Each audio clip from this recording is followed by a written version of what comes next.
Well, hot damn, that's right. Greetings, fellow armchair Imagineers. Tiki here. And Blue Dragon 5. And Jacob Wild 2. And welcome to the latest episode recap of Rick and Morty. Tonight we are talking about Season 4, Episode 4, Claw and Horder Special Ricktims Morty. Going a little hard on those Rick and Morty puns here. Episode 2 is the only one without a Rick or Morty pun. Oh, wow. And that's the I old didn't man even in the realize seat. Season 2 didn't have them. I'm so used to them. Yeah, episode 2 is the only one this season not to have a Rick and Morty pun. All right. So yeah, guys, I'm going to give you guys the floor first. What do you all think of the episode, gentlemen? Jacob? I thought it was an interesting episode, to say the least. I mean, honestly, I think I liked the preview. I think this is probably not my favorite episode of this season. I mean, it had definitely had its laugh out loud moments, but I think overall, just kind of, I don't really know how to put it. Just felt like it was just like meandering all over the place. Didn't really know what it wanted to be, and like, oh, we're attacking fantasy, but we're also doing this and that. And then there's a talking cat for some reason. I mean, like I said, definitely had its moments, like every episode does, but I'd probably say it's among the weakest of this season so far. That's just me, of course. I might change my mind. If you guys, sometimes my mind changes when I listen to you guys talk about it. So, see what you guys think. Well, I thought it was okay, but definitely kind of it's leaning more towards the weak sauce category. Let me put it this way: of course, when we when they approved 70 episodes of Rick and Morty, essentially you're kind of making a promise of more of the same. And of course, with more of the same, you also have a little bit of the research and development of Rick and Morty that kind of the series is built upon within the first 3 seasons. A lot of like kind of that season 1 kind of brew, where Rick and Morty, especially in its infancy, you're gonna have things that are kind of the building blocks of, like, you don't get a Mr. Meeseeks without a few other episodes where, again, like, you'll have a standout like a Mr. Meeseeks, for example. Mr. Meeseeks is not the best example, but it's kind of my go-to at the moment. Mm-hmm. The fact of the matter is, it's like some of the iconic gags you have from Rick and Morty, again, they come from episodes that, on the whole, some of them might be a little weaker in other aspects, but they'll have a standout, and that standout will kind of build upon other standouts that will kind of lead to kind of like all the kind of how big it's become, to the point where it's getting approved for, essentially 7 seasons in advance. So this is definitely a little bit more of that, it's kind of be careful what you wish for, in that, it's not going to be all like, season 3 with a plan. We're kind of loosey-goosey, we're kind of pulling all over the place, and it's, you know what, yeah, we're trying some stuff out. This one, it's not bad, but, seen better. I think out of the 3 of us, I probably liked it the most. I think this one had some interesting concepts it was exploring. I kind of liked that it was somewhat of a How to Train Your Dragon parody.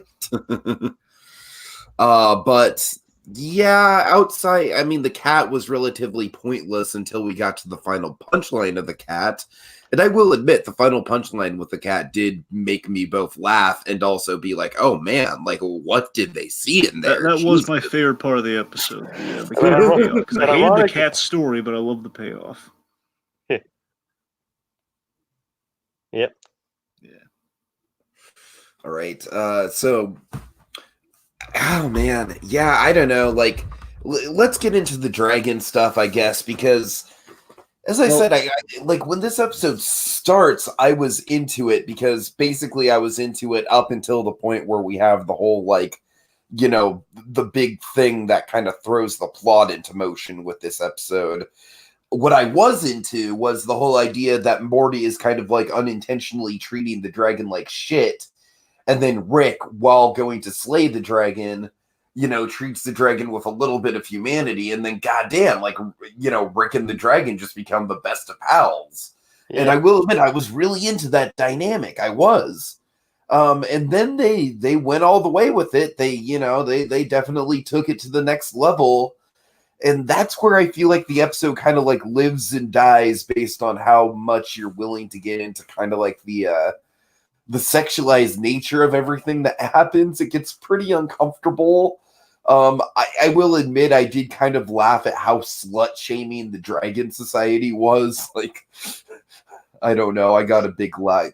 Like, it's an easy joke, but just like the one dictator dragon guy just being like, slut, you're all sluts and you're going to die slutty slut deaths in slut hell, you fucking sluts. I don't know. I kind of got into that a little bit. But yeah, I will say that the strongest bit in the episode was that first third with Rick bonding with the dragon to begin with, because I thought it was a really cool concept of like only a guy like Rick could get on the same level with a dragon, and that was cool to see. It was just everything after that was a little wonky. Yeah, I think we're very simpatico on that, T, because honestly, for me, the episode really, again, the cat subplot notwithstanding, just with the main We'll dragon get into the cat subplot.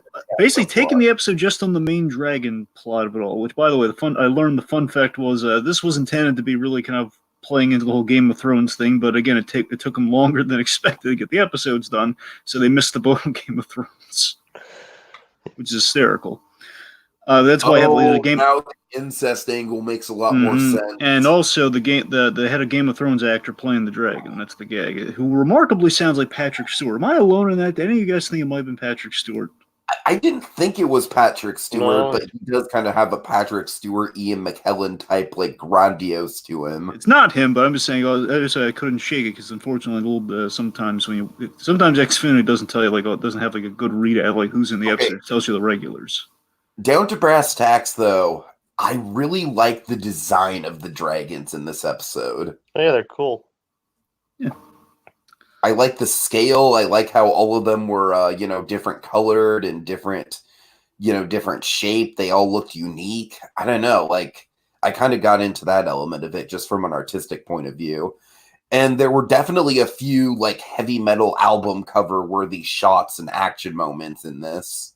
Well, what I was getting at to me is that I think the episode's great because the thing that really sold me in kind of the little teaser, but also seeing the scene fully played. I love the sequence of Rick going to slay the dragon, and of course, a lot of gadgets, a lot of really clever playing on Rick's part, where he's just mocking the dragon for, oh yes, the one thing dragons are known for, with the hologram. And of course, he's sneaking in very solidly from the back, and it's a little basically it's a C4 kind of bait and switch there. Now he's kind of very smartly defeated the dragon, and we see the nostalgic hoard of treasure, which again is it's all these 1989 Ecto Cooler. The one that really got me, man, the small soldier spin pop. I know small soldiers, man. I do. I reckon. So is that what I think it is? And just like, oh, yeah, it's a spin. I mean, I'm sure I've seen some of those spin pops, man. I tell you. Because that was Rick and Morty going to cause like an Ecto Cooler hysteria. Well, the Ecto Coolers are coming back. Yeah, I know. I'm just kidding. Regardless, the point being, I love the nostalgia treasure and the whole bonding thing. And the minute the episode goes off the rails, which is the dragon plot of it all, is the minute we go to the world of the dragons, the whole magical dimension. That's where things go. That's where like I said, cool designs for the dragons doesn't mean it's not a messy story. That's what I'm saying. It gets too like I didn't need a soul orgy, man. I didn't need that. I kind of got a little bit of a Stephen King It vibe with that whole thing. Maybe a little bit. Okay, but I will admit, with the dragon, I did kind of like have fun with the aftermath of the dragon just showing up like, oh, hey, I was wondering if we could, hang out. And then I did have a lot of fun with, the Morty conversation with the dragon after Rick just pieces out. Just like, wow, you really need to take a hint. I don't know. This is where the episode title really comes into play. The whole Law and Order Special Victims Unit, kind of like basically all the filthy sex crimes, all the really disturbing. I like how Morty is just like he's evolved where it's like he's shaken up about it. He needs a shower, but he's not like worming around traumatized, but he's just kind of being honest with the dragon, I don't know, man. I didn't know you guys were so sexual. I have a bad feeling about this. You better just bail out while you have the chance. You're kind of embarrassing yourself at this point. Yep. I I mean, honestly, you know what breaks down for me, aside from the whole weird, soul orgy of it all. The when we're in that dimension, the whole I think the Achilles heel of the episode, I think in the grand sense, is the whole science versus magic angle, which I think works against Rick and Oh Morty. yeah, I'm glad you brought that up because Yeah. I was not a big fan of the magic stuff that was going on. Because here's what it feels like, and I could be just kind of saying things here, but I mean, I know obviously there was an intention they're kind of feeling some stuff here, but it's a little almost fan servicey. I know it's not actually fan servicey, but it feels like, hey, Rick and Morty do all these sorts of alternate versions of. I'm sure there's like a D&D crowd. I'm sure it's like kind of like the people who love magic and do like all sorts of fan art, like what if Rick and Morty like in Lord of the Rings or something, or all sorts. Points like just kind of like in all sorts of like very deep magical stuff. But it's Rick and Morty, and it kind of feels like we're putting him in that. It feels like we're just kind of throwing him into that world, and it's just, I mean, Rick is saying he's very much in character, he's kind of mocking it, but it just feels like they don't belong there. It's not his thing, I mean, I don't mind the dragons, but what I do mind Yeah, dragons are fine. I'm just saying when we go literally into that world where the technology just kind of shuts off, it's like, okay, now we're just kind of. And the spells themselves, I thought, were a little overpowered. I did like the observation of like, why are you writing on the portals?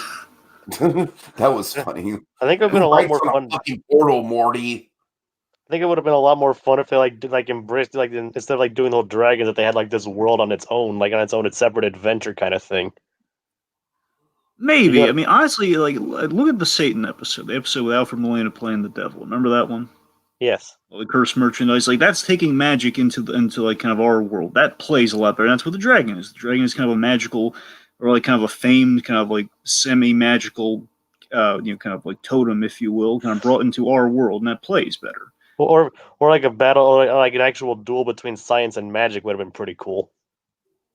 Oh, sure, yeah, and unfortunately... That's where I thought the episode was building with Rick and the dragon bonding. And the problem in that, of course, that we only show one side, because literally we turn off the science, as in it's only magic, and that's what's the point? Rick's all science. We took the other half of that battle. It's technically Rick kind of did science up some magic. He did, but remember, he basically used he did science up some magic, but that was still magic, though. And literally, well, it didn't work out for me because he blinded himself with an arrow for a bit. So, yeah. I mean, as I said, this episode really didn't. I don't think it really knew what it was going to do, what it wanted to be. Basically, it kind of decelerates in the second half for the most part. It's really just kind of it starts off strong. I mean, I'll go with them for the whole bonding thing, and maybe looking at the bonding as kind of a weird experience, and the idea of oh, what's Grandpa doing with the dragon? Oh man, that sort of thing. Got into the whole all right, Summer and Morty are in on it. It's that's when it gets wrong. Yeah, and honestly, it kind of pisses me off that the whole thing is just like a Game of Thrones joke. Because if I didn't realize that this was a Game of Thrones parody, because I'm not into because now that you bring Game of Thrones into it, it's like, oh, haha, I get it, because a few characters on that show are incestual. Well, it's a little bit more just the whole dragon of it all, but yeah, sure. I mean, that's definitely kind of in the DNA of Game of Thrones, absolutely. Yeah. So I don't know. Maybe this is me just speaking as a staunch non-Game of Thrones fan, but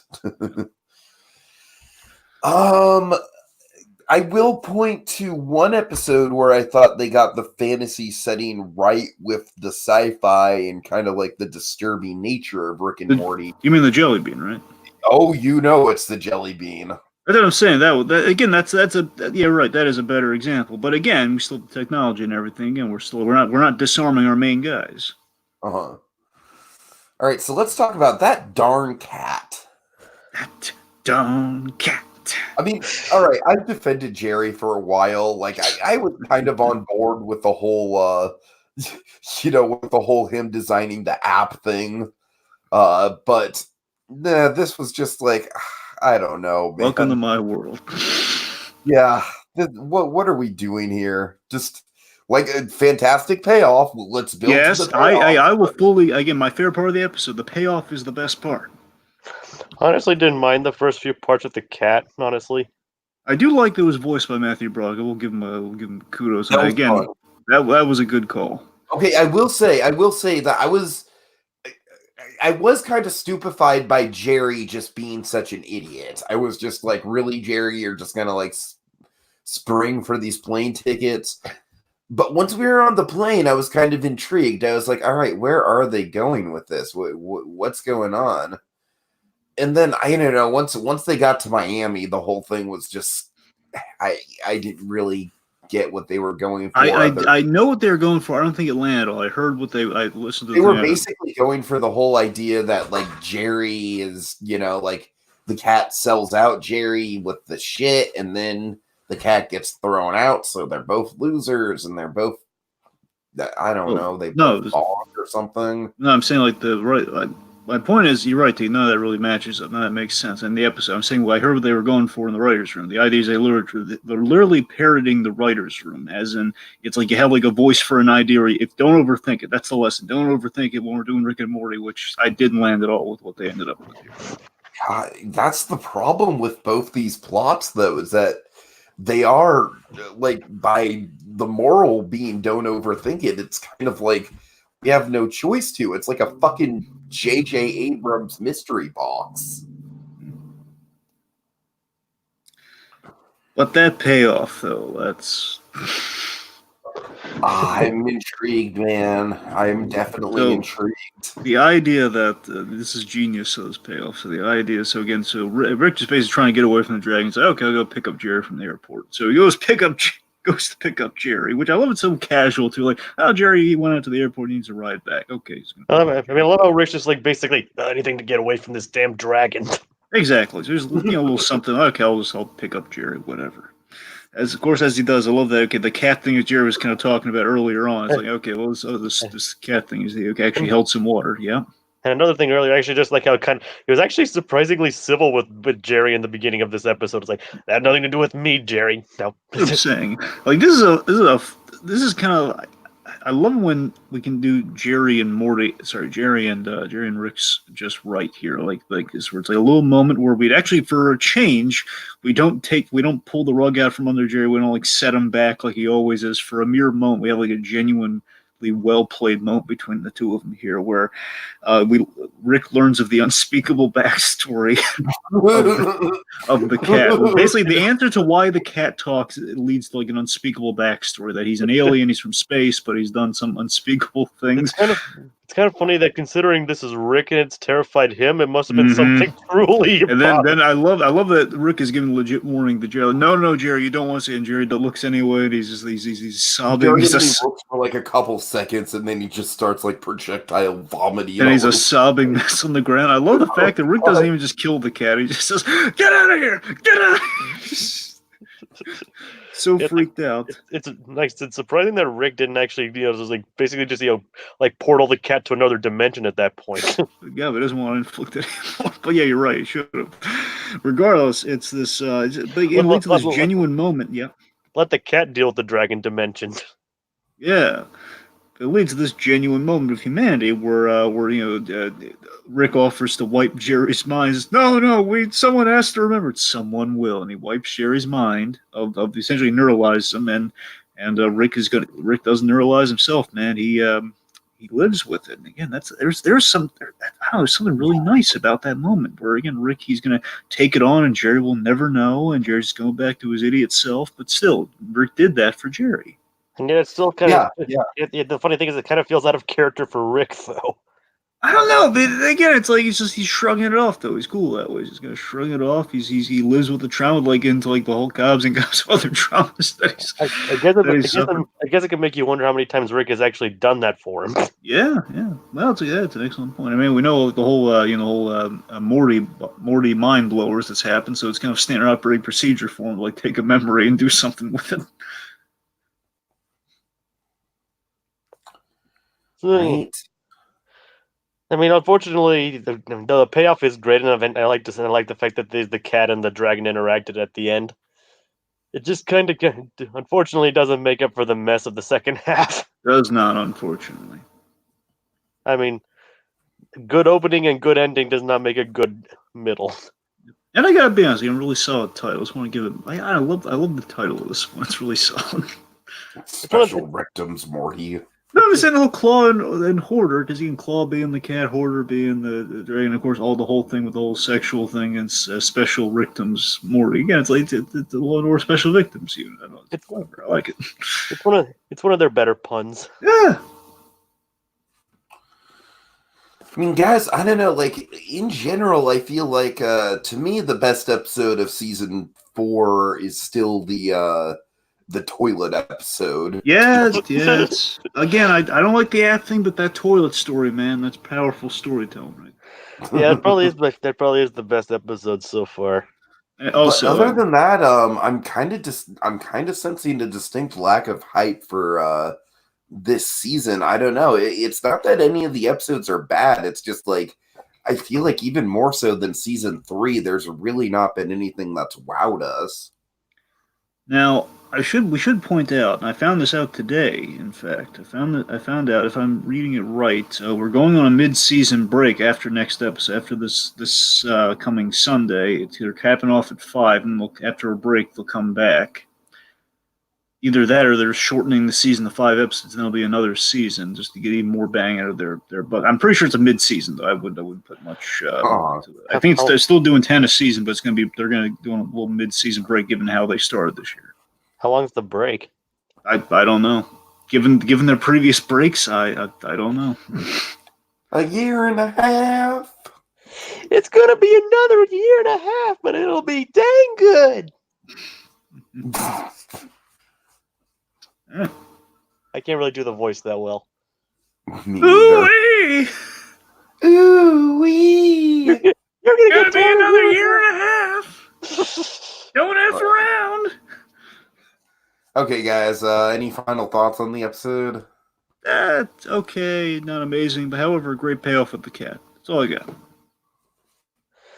Pretty much the same as like solid opening, solid ending, kind of rocky middle of the road episode. There you go. Not really, I think we're not really the worst, but definitely nowhere close to the best.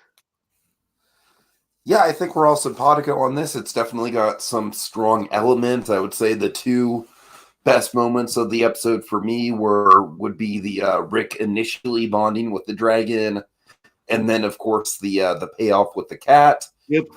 I really like the zoo scene. That's fun. That's fun too.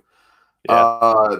But honestly, outside of those bits, the episode kind of falls flat in a lot of areas, and I'm really I don't know. I'm kind of concerned about this show's quality right now. Like, like if it's going to live up to the first 2 seasons, because I feel like season 3 definitely had a lot of good stuff going for it, especially in the latter half, but it took a while for season 3 to gain momentum. And unfortunately, I don't think season 4 is even up to the standards of season 3. So I don't know. I'm rooting for the show, but I'm kind of I still think the first 2 episodes of this season like match up to season 3, especially the ending of Old Man in the Seat. That's true. That's true. The ending for sure. Yeah. I mean, there seems to be like a trend for these like at least 3 most recent episodes. Like, I mean, don't get me wrong, Old Man in the Seat I liked pretty much all the way through, but these 3 episodes, like they have like decent execution, but the endings are always knockouts. Yep. Yeah, it's interesting. So in that regard, I really can't say that any of the episodes are bad at all. Like some of them kind of verge on great, but I don't think they're memorable. I don't think they're really sticking with the pop culture lexicon. We haven't had like a Mr. Meeseeks or a Mr. Poopy Butthole or a Pickle Rick or a breakout star in that regard for season 4 so far. I'd argue. Can I just say that some of the concepts they show in the new intro are more interesting than some of these actual episodes? Yeah. I mean, it's kind of the same thing with every season, but go on. I'd argue the closest thing to stay power we have so far was episode 1, but bear in mind, most of that is due to the fact we brought things back in a really cool way in Meeseeks and kind of the whole, the alternate versions of things. I think that one so far has the most staying power, like the whole wasp thing. I mean, those are the kind of the most stick in the death crystals. I mean, those are the elements you have that might have some stay power. But again, so far it's all my babies. That's what I'm saying. So far, that one has the most kind of shock value and the most kind of like going for it. Yeah, season 1 was like Fascism. the most episode 1 was like the most high concept. Yeah. Episode 2 was like the most emotional one. Yeah. So hopefully it ramps up in these, because the show can be great when it strives to be, but it can also fall very flat considering the high standards it's set for itself. Yeah. All right, folks. Well, thank you so much for watching. We will be back next Monday, of course, to cover the mid-season finale, apparently. And yeah, see you guys later. Have a good night. Rattlestar Rick Lactica. Oh God. Oh, good. Get out of here, you fucking dragon.